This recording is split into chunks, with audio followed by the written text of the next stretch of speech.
A baking sensation is taking social media by storm. This morning we are hearing the story behind the Hebridean Baker. Conioch McLeod joins me now. Thank you for taking some time to spend some time with us this morning. For those who may be meeting you for the first time, what is the Hebridean Baker all about?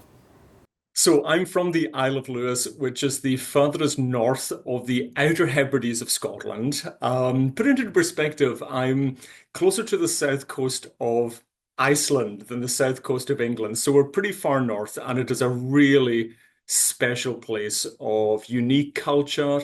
Of course, the language of Gaelic as well. English is our second language. And I encourage all of you to come visit. It's beautiful.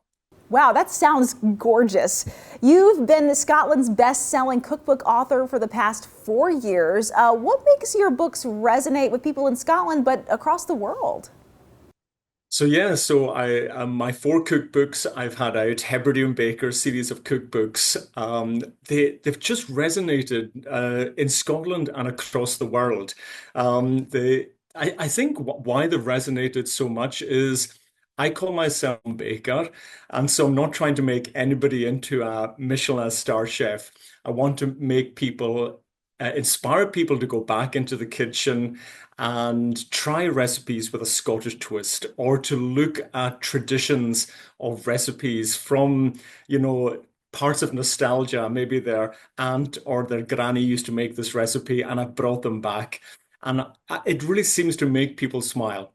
You've built a massive following online. You have millions of views on Instagram and TikTok. How did all of that start?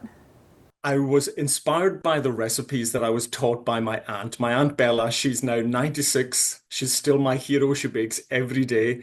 And I started to make recipes on my Instagram, Hebridean Baker. And I would tell a story about the Hebrides or maybe a wee Gaelic lesson. And so quickly, they seem to resonate with people across the world. And one of my first ever followers was the columnist of Elle magazine in America. And she wrote her column about me one month. I think my favorite line, she said, he sounds like how I imagine a piece of shortbread would talk if it came to life. And that just made me smile so much. And since then, it's just been the best adventure, all because of my wonderful aunt. You and your partner have spent part of the year living really off the grid. What is that like?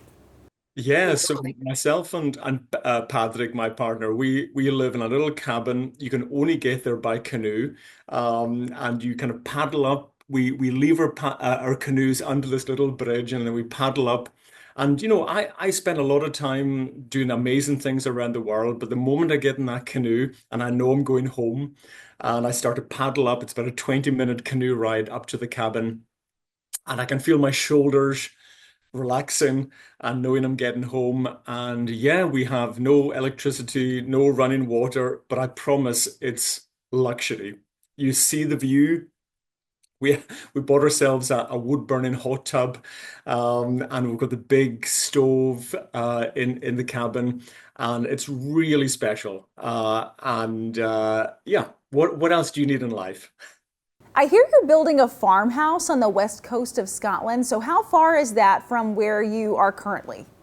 Yeah, I'm really excited about this. So we managed to get to buy a farm a couple of years ago, and but it had no house on it. It's just an empty piece of land, just outside the town of Oban on the west coast of Scotland. Beautiful views over to the Hebridean Islands, and we're currently building our farmhouse right now. We're going to turn into an agritourism business.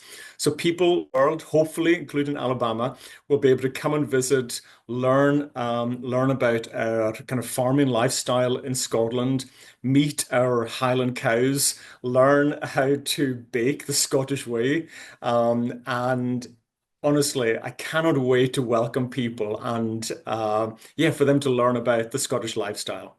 That sounds amazing. So until we can make the trip, where can people find your books? The cookbook Hebridean Baker, the Scottish cookbook, is available online and in all your local bookstores. Conioch, this was a pleasure. Thank you so much for spending some time with us. Have a wonderful day. There's more talk of Alabama just ahead after the break.